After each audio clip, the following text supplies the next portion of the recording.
It never feels like a life or death decision when you step out of the car for a minute. In the back seat, a child sits strapped into a car seat, quiet, half distracted, while the engine clicks off. The parent lowers the windows slightly before closing the door, just enough, they believe, to let the heat escape. Outside, the afternoon feels harmless. People walk past with groceries. The air is warm, but ordinary. Inside the car, physics begins working immediately. Sunlight floods through the glass, and the temperature starts climbing, often 20 degrees in just 10 minutes. The cracked windows don't ventilate the car. They barely change anything. The air stalls. The heat builds. The back seat becomes a trap. Most people do not leave a child in a car because they think it is dangerous. They do it because they believe they have already solved the danger. The windows are cracked. The air can move. The heat can escape. At least, that is the assumption. It feels logical. A sealed car would trap heat, but a slightly open window should let it breathe. That small gap feels like protection.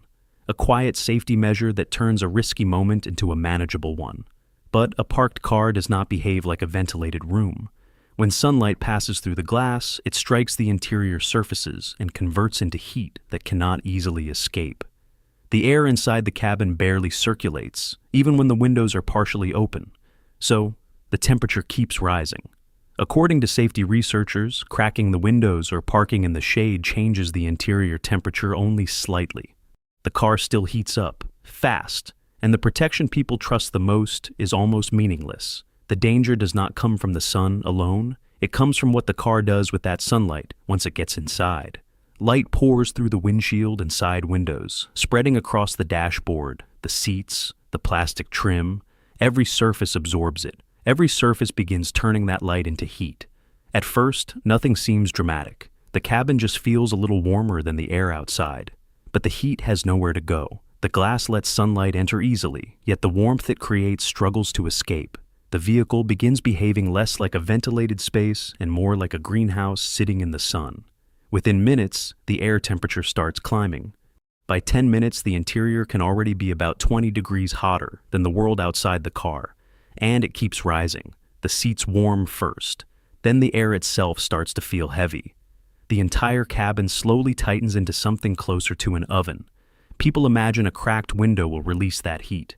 But the opening is too small. The air barely moves. The sunlight keeps flooding in. And the temperature continues climbing, minute after minute. Inside that small space, the heat is winning.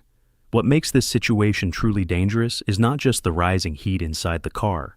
It is how differently a child's body responds to that heat.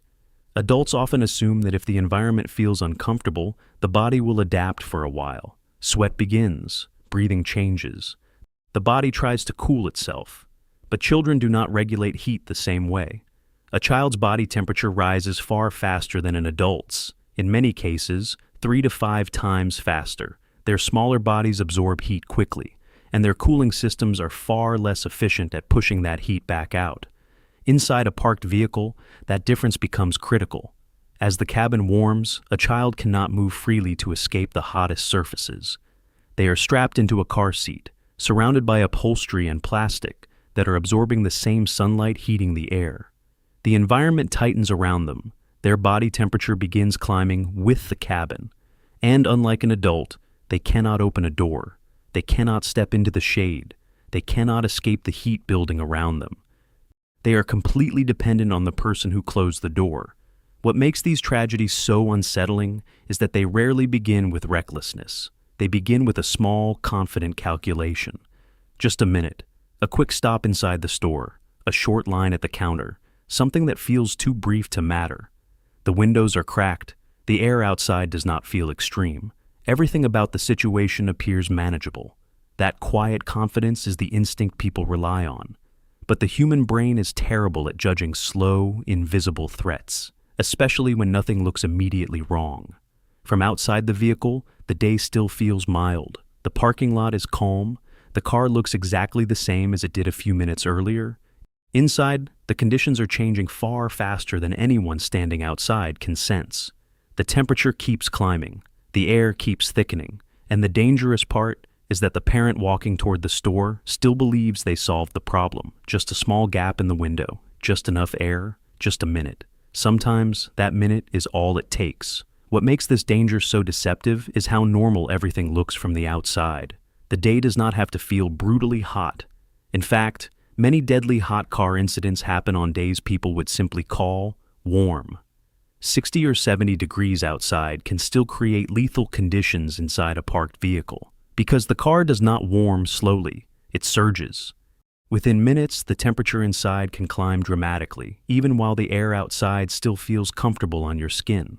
Parking in the shade might slow the process slightly.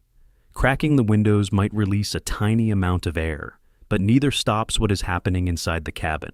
The sunlight still enters, the heat still builds. The small interior space keeps holding it, and the difference between outside and inside grows wider with every passing minute. There is a simple rule that removes the guesswork from this situation. If you leave the car, the child leaves the car. Not for 5 minutes, not for 1 minute, not with the windows cracked, because once the engine is off and the doors close, the vehicle stops behaving like transportation. It becomes a heat trap. And no small gap in the glass will change the physics happening inside that cabin. The only real protection is simple. The child leaves the car with you. Share this warning so the next parent who thinks it's only a minute sees it first. Be honest, before watching this, did you think cracked windows actually made a parked car safe?